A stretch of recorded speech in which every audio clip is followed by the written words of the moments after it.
E nós fazemos isso com todas as vítimas.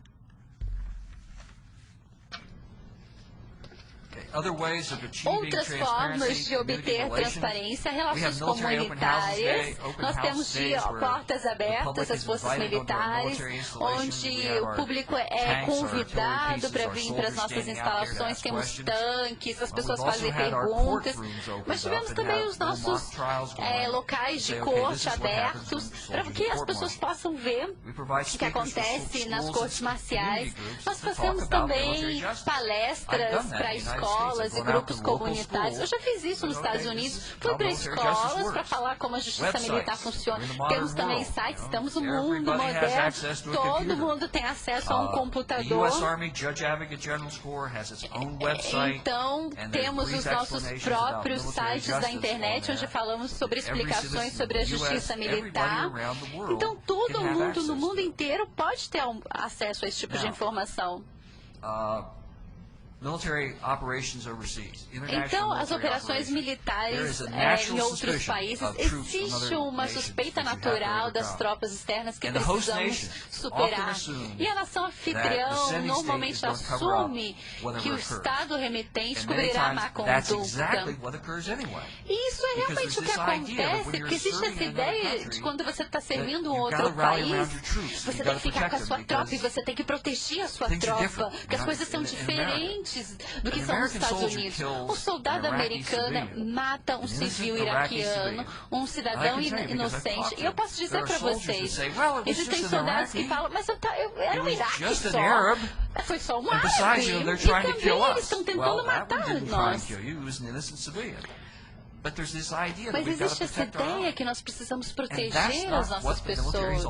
E isso não é a opção que os militares devem fazer. Quando um militar mata uma pessoa civil, ele viola ordens. Ele viola ordens do seu comandante. Você não mate pessoas inocentes. Por que nós estamos protegendo uma pessoa que, ao mesmo tempo, faz de nós um alvo? O escândalo que nós tivemos no passado na Abu Ghraib trouxe um problema. Nossos amigos americanos, canadenses, porque eles se tornaram com medo de nós e nós começaram a nos ver como inimigos, porque nós maltratamos as pessoas. Então, coisas como essa têm um efeito importante sobre as operações.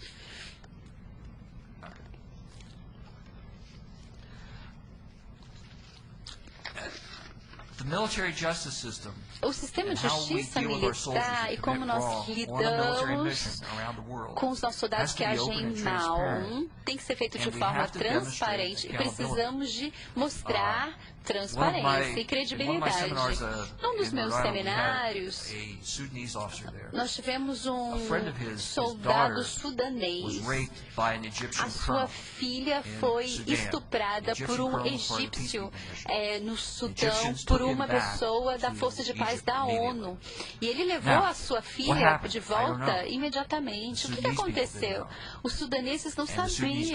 E o governo sudanês pediu para o governo egípcio. O que aconteceu com o oficial que fez isso? Ele deveria ter sido levado para uma corte marcial, mas nós não sabemos. Mas a coisa importante tinha um capitão sudanês, de repente, e o seu país, que acreditavam que o Egito não é transparente, que o Egito vai permitir que os seus soldados vão até um país, estuprem e matam e que nada vai acontecer. Então, o que você acha? Eles acham que os egípcios, por exemplo, e o que eles acham das forças de operação de paz da ONU no Sudão? Não acreditam que eles sejam muito bons, obviamente. Alguns exemplos. Por exemplo, o caso do Hassan. Hassan, ele foi um oficial médico que matou muitos oficiais americanos. Ele é muçulmano e ele entrou dentro de uma clínica e matou uma série de soldados americanos. Nossa, isso foi para os jornais em todo o mundo.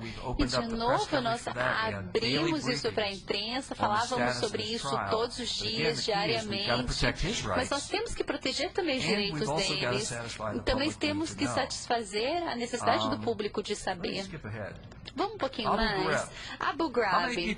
Quantas pessoas acham aqui, e por favor sejam honestos, que os Estados Unidos tentaram fechar as informações sobre Abu Ghraib? Quantas pessoas? Honestamente. Bom, então, algumas mãos, ótimo. Nós tentamos esconder as informações? Aí a resposta é não. E aí é onde eu vou para um ponto em relação à transparência.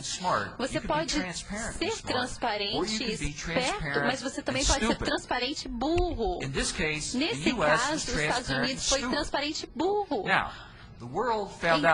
Então, o mundo descobriu sobre Abu Ghraib em abril de 2004. E aqui está a cronologia.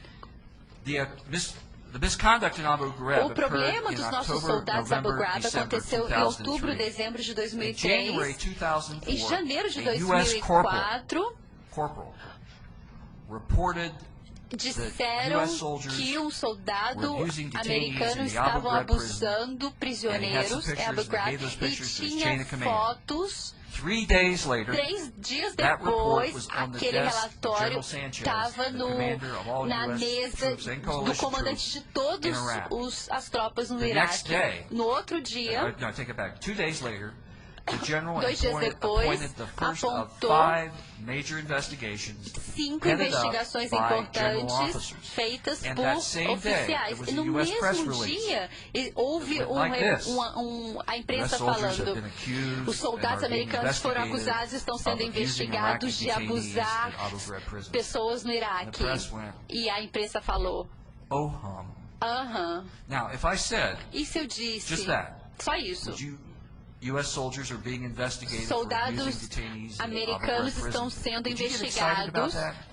Vocês ficariam excitados em relação a isso? E a imprensa não. Mas se eu disse para vocês que os soldados americanos estão sendo investigados na prisão de Abu Ghraib por abusar os prisioneiros iraquianos de forma muito séria, e isso é um problema grave, existem fotos e nós não podemos soltá-las agora porque elas são fotos terríveis.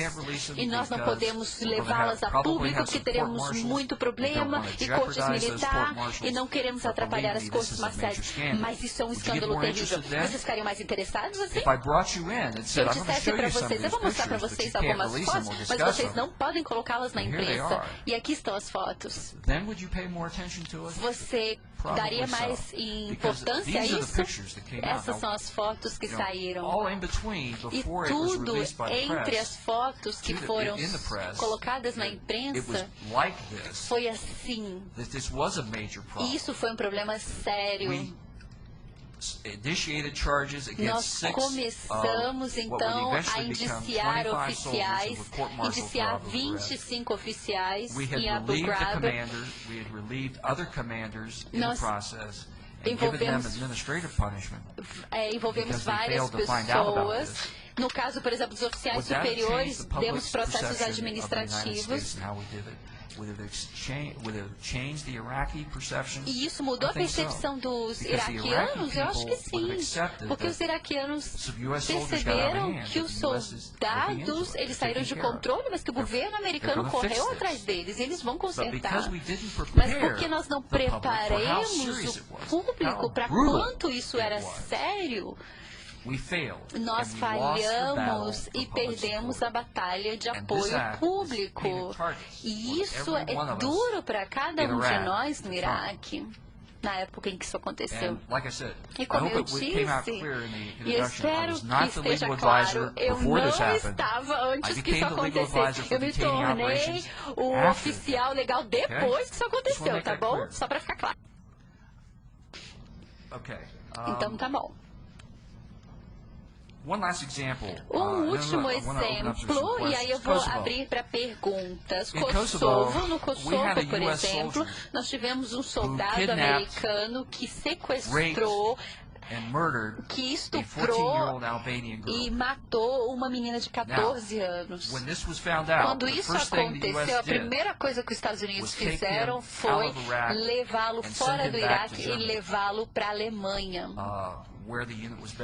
onde ele estava baseado. Então, o que isso aconteceu? Como é que apareceu? Os Estados Unidos vão cobrir isso, vão ignorar. Mas por que fizemos isso? Porque fazemos isso com todo mundo que cometeu uma ofensa. Se um oficial fez alguma coisa séria, colocamos ele no avião e levamos ele de volta para a Alemanha, porque foi onde nós fizemos as nossas cortes marciais. E aí percebemos que nós tivemos um problema com a população de Albânia em Kosovo. Fizemos todo o trabalho com a imprensa, mas Kosovo, na época, os jornais não estavam com muita informação. Quando nós tivemos o julgamento, nós trouxemos a família da vítima, trouxemos o prefeito da cidade, outras pessoas importantes da cidade e vários vizinhos para poder apoiar a família na Alemanha. Explicamos para eles o processo da corte marcial, como as coisas acontecem e permitimos que eles estivessem lá na corte enquanto o sargento americano estava sendo processado. E ele, na realidade, foi dito como culpado e ganhou uma sentença de vida.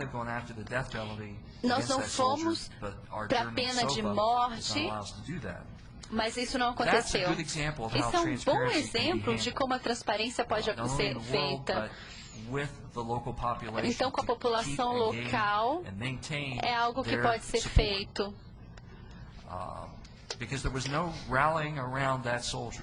Não tinha, então, toda uma mobilização em torno do soldado, porque aquele soldado violou a sua honra, violou a honra dos Estados Unidos. E a única coisa que o governo americano agora deve ao soldado é um julgamento justo. Mas nós tínhamos que dar para aquela vítima, para aquela família, justiça e um julgamento justo. E a justiça foi feita com aquela pena de prisão perpétua. Agora, perguntas?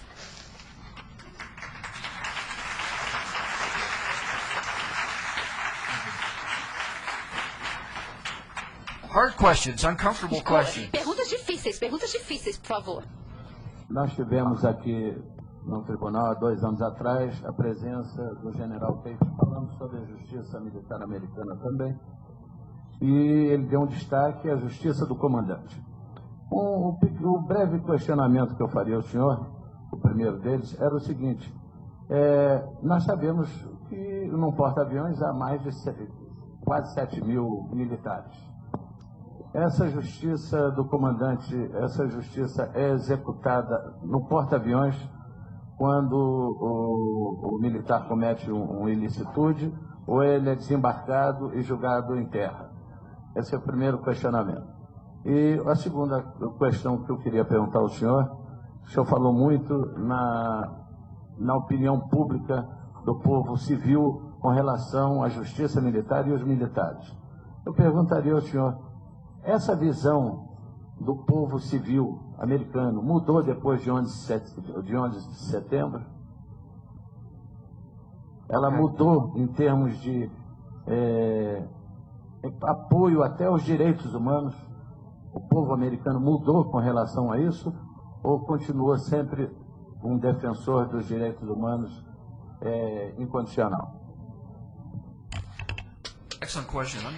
Uma pergunta muito boa. Deixa eu responder a primeira parte primeiro, que é a mais importante. Quando eu voltei, eu estava na OTAN, na Europa, quando 11 de setembro aconteceu. Quando eu voltei e falando com os meus colegas americanos, eu vi, não, nós precisamos ir até lá e bombardear todo o país árabe.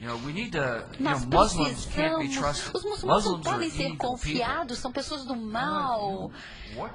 Não, e que país em que eu vivo? E para que país eu voltei? Eu acho que você está certo. O público americano estava aceitando tortura.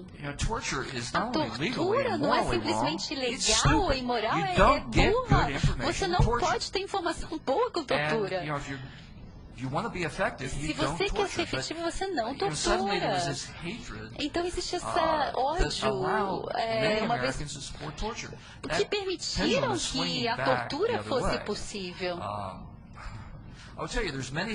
Muitas coisas que a administração Bush fez que eu não concordo. Por exemplo, a tortura é uma dessas coisas. E na última semana, o público no Canadá que nomeou e perguntaram, vocês apoiam jogar as pessoas dentro da água? E o presidente Obama, na realidade, aboliu isso e a tortura. Então essas pessoas estavam tentando se mostrar duras. Mas isso ainda houve discussão. Então houve uma mudança e isso está voltando agora, esse pêndulo a voltar de volta nos Estados Unidos agora. Os Estados Unidos têm muitas coisas erradas, mas uma das coisas que eu confio, uma das características que nós temos, nós tentamos fazer aquilo que é certo. Eu lembro um colega árabe, jordano, na época que eu estava estudando com ele, vocês americanos são burros. E as suas políticas no Oriente Médio são burras. Vocês fazem erros o tempo inteiro. Mas eu vou dizer uma coisa sobre vocês. Vocês tentam fazer a coisa certa. Isso é uma coisa que nós nunca percamos. Eu acho que nós perdemos depois de 11 de setembro. A democracia não pode se tornar uma ditadura só porque está sendo ameaçada forças do mal. Al-Qaeda, Bin Laden, essas pessoas são do mal. Elas não seguem as regras, não têm nenhum tipo de princípio, são pessoas brutais, mas nós não podemos ir até o nível deles. E eu acho que, infelizmente, é uma das coisas que aconteceu. Então, as cortes marciais, normalmente a Marinha Americana vai pegar esse marinheiro e levá-lo de volta ao porto. Nós não podemos fazer cortes marciais no mar. Nós normalmente não fazemos isso. Eles são voltados de volta para os Estados Unidos. Outras perguntas? Algum dos oficiais mais jovens? Obrigada. Antes de mais, eu gostaria de cumprimentar o Coronel John Phelps pela brilhante palestra. E a minha indagação é a seguinte: os Estados Unidos, tal qual a Alemanha e ao contrário do Brasil, aboliu o serviço militar obrigatório. E, consequentemente, isso causou um grande problema ao Exército, às Forças Armadas, de uma forma geral, profissionalizantes. A minha pergunta é: como as cortes marciais lidam com os crimes praticados pelos Blackwaters?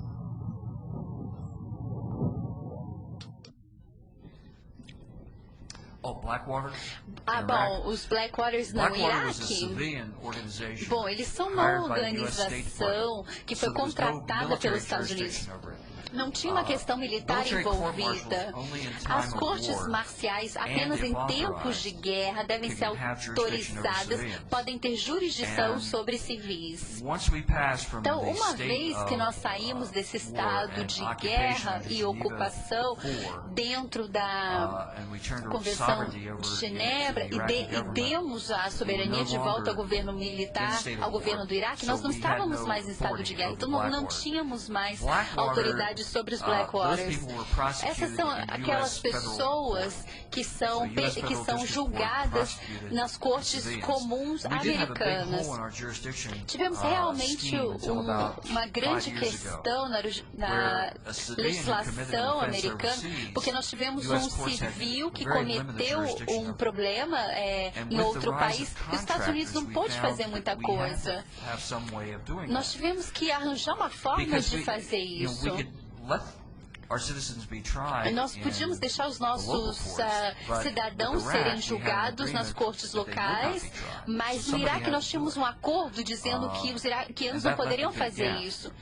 Então isso trouxe um problema aí de comunicação e de jurisdição. Então, na minha opinião, os soldados, se eles cometem um crime em algum lugar, tem que ter um sistema onde a justiça é feita. Isso pode ser um sistema local ou pode ser uma corte federal nos Estados Unidos. Na Alemanha, nós tivemos vários soldados americanos em prisões alemãs. E isso é porque existe um acordo entre os Estados Unidos e a Alemanha. Se, por exemplo, um soldado americano vai até uma cidade alemã e faz alguma coisa errada, os alemães julgam ele, que isso foi cometido na Alemanha, no seu país. Então, nós temos uma boa confiança no sistema germânico. Às vezes eles vão dar jurisdição de volta para nós, às vezes eles vão manter. Existem vários casos de soldados americanos na Alemanha, e eu acho que é onde eles deveriam estar, porque foi onde eles cometeram um crime.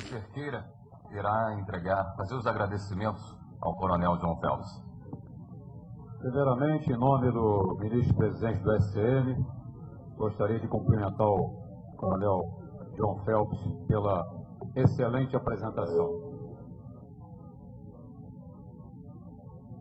Antes de encerrarmos, gostaria de fazer algumas considerações, já que o tema foi bastante empolgante.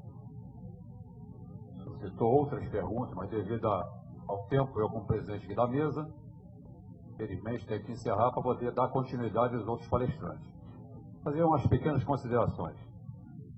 Essa palestra, com relação à transparência da Corte Suprema Militar Americana, veio bem a calhar. Primeiramente, as nossas Forças Armadas já vêm se utilizando de todas aquelas propostas elencadas nas transparências, particularmente a partir da década de 90. Nós estamos pautando todas as nossas ações com bastante transparência. Nós temos vários programas, esses de portas abertas que foram colocados ali, já usamos há bastante tempo, de tal forma que o público civil tem acesso aos quartéis, não é só em cerimônias, acesso aos quartéis em diversas atividades. Nós temos um programa, particularmente, vou falar em nome do Exército, de visitas de autoridades parlamentares, pessoal da Justiça, da mídia, principalmente na Amazônia, para mostrar o trabalho que nós fazemos. O Exército Brasileiro usa um lema que é braço forte e mão amiga. Braço forte nos momentos em que há necessidade de empregar a força, e mão amiga naqueles momentos mais difíceis para a população. E é por isso que já há bastante tempo, em todas as pesquisas de opinião que têm sido feitas, até a última, foi mais recente, as Forças Armadas têm obtido o maior índice de credibilidade perante a população. Mostrando que o que nós fazemos é transparente, não temos nada a esconder. E assim também é a nossa Justiça Militar. Os nossos julgamentos são públicos. Não há nada a esconder. Faz parte de todo o sistema, os civis também, não só como julgadores, como também os advogados, o Ministério Público Militar e a Defensoria Pública da União. São civis. É um sistema bastante transparente. Nós julgamos de acordo com a lei e, principalmente, em cima, repousando na nossa lei maior, que é a Constituição. Esperamos continuar assim, porque isso aí é que dá credibilidade perante a nossa população. E para finalizar, em nome do nosso ministro-presidente do STM, gostaria de materializar a excelente palestra ministrada pelo Coronel John Phelps, fazendo a entrega de um diploma do nosso tribunal.